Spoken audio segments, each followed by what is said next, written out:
And in the preamble to the Patriot Act, it says that we must implement these authorities in a way designed to protect the civil liberties of Muslim Americans, specifically cites Muslim Americans in the Patriot Act.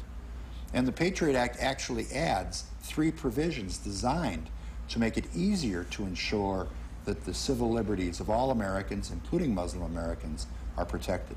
So it is, a lot of this stuff doesn't get talked about in the media. But when you single Muslim American in a law like that, I know that if this makes me more secure, or why being singled out to be assured. But you remember, this was done in the this was done within 2 months of 9/11. Yes. And the 19 terrorists, I'm afraid, all came from Arab states. Yeah. And so the law says to protect the preamble of all Americans, including Muslim Americans, Arab Americans, Southeast Asian Americans. Okay.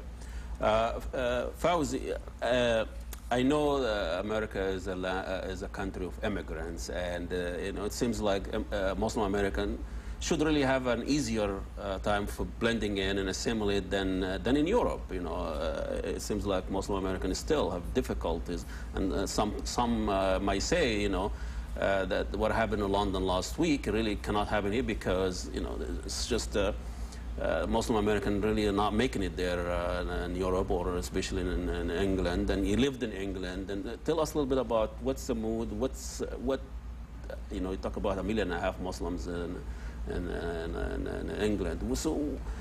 So what, comparing the Muslim American here and in Europe, what's your take on it? From personal perspective, I think that the process of integration in England, as far as the Arab and Muslim community is concerned, has not been as successful as America.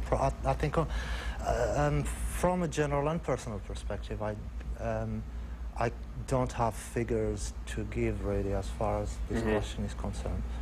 And also, like, as far as Minnesota is concerned also, I think we have a very successful, harmonious relationship between the whether state politics or the state political apparatus and the Islamic community in the Twin Cities. I think it's a very successful So what's the mood in Muslim American here or Arab Americans, you know, before you know, the subway bombing and after the subway bombing? Are you more apprehended? Do they raise different questions? It raises a lot of questions, Ahmed, because it's the first suicide bombing in Western Europe. It singles out a community that has been part and parcel of the British fabric for 300-400 years now. It raises a lot of questions that we in America have gone through after September 11 in terms of the question of the loyalty of a community is being, you know, put on the table. Different positions are being taken about it. There is different processes of simplifications that are happening, and there's, you know, wonderful actions of leaders, solidarity between communities, and wonderful intercommunal solidarity is being formed. So it's very interesting. It's painful to watch. It's as far as the Patriot Act, and I know you were here before when when it was issued, or was there was some, you know, misgiven from the community about it, that feel they've been singled out, and it's a tool to just snoot on them and find out, you know, the very civil rights have been violated and things like that. Is that still the mood there? Well, as far as our community here is concerned, I think our community presents a very successful model in its relationship with the state. I mean, as someone who has been, I was on the board of the Arab American Anti-Discrimination Committee for a year. I covered the Islamic community locally as a journalist, and I must say that the state, under the direction of Mr. Heffelfinger, has reached out energetically to our community. As a community, we take our position with other communities in voicing our criticism, hopefully from a constructive perspective. We voice doubts over whether the Patriot Act provides enough space for due process for people. As the target community, as far as the Patriot Act is concerned, we worry about racial profiling. But in general, our concern is not any more or less than the concern voiced within all other American communities as far as our civil liberties. So they concern also about the safety and security of the country. And we are concerned about the safety and but security. But when you travel and you go through the airport and you've been checked or frisked or been asked to take your shoes off, do you feel this is, you've been singled out, you've been racial profiled, the person? I have never felt that. And I gladly do it. I don't think our community objects to the security procedures as such. I think most of the concerns of our community are, as far as the due process there are enough provisions for due process, and as far as the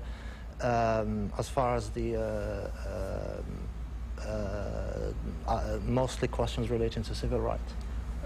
Tom, how do you, when you go and talk to the Muslim community, you go to the mosque, you are a regular visitor there, how do you assure them? What do you tell them? What was your theme? What is your message that you tell them? My theme is really twofold, and I'm going to tell you the truth.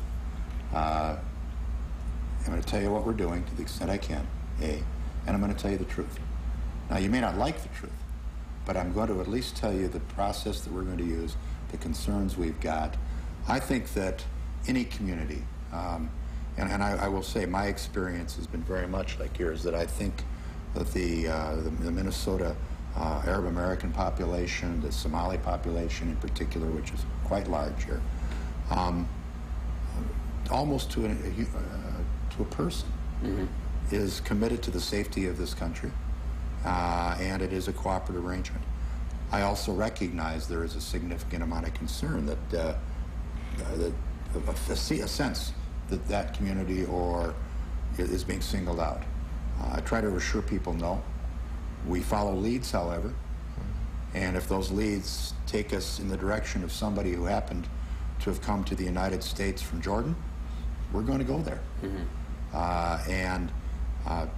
So my view, and the view that I think other law enforcement leaders at least have attempted to follow, is we're going to tell you what we're going to do, and we're going to tell you the truth about that. And then we can have a dialogue from there. And I will give you an example of how I've tried to do that. This was almost 4 years ago now. You recall when there was an attempt to, actually not an attempt, we did interview approximately 5,000 men around the nation. And they were all young Arab men who happened to be in the country on student visas or other things. And I went to the University of Minnesota and had a meeting with about 150 young Arab men. And I know that several of those were on the list that eventually got interviewed. I tried to explain to them why we were doing this project, what we were going to do, the types of information we were looking for, who was going to ask the questions. And the concept that I still believe in is that accurate and honest information can take away some of the mystique and the fear. But it's a two-way street. The reason I go to have these meetings is not just to sort of talk. I also want feedback. If people have a concern, if they've had an experience or a concern, we need to hear that. And we need to have a dialogue where there is a system whereby somebody can complain if their rights have been abused. There was one leader of the Arab community, Arab American community, who approached me a couple years ago, and he was concerned that he and his wife, I believe it was, that they had been singled out and mistreated by an FBI agent. But he had not contacted the FBI to complain about that, and he should have.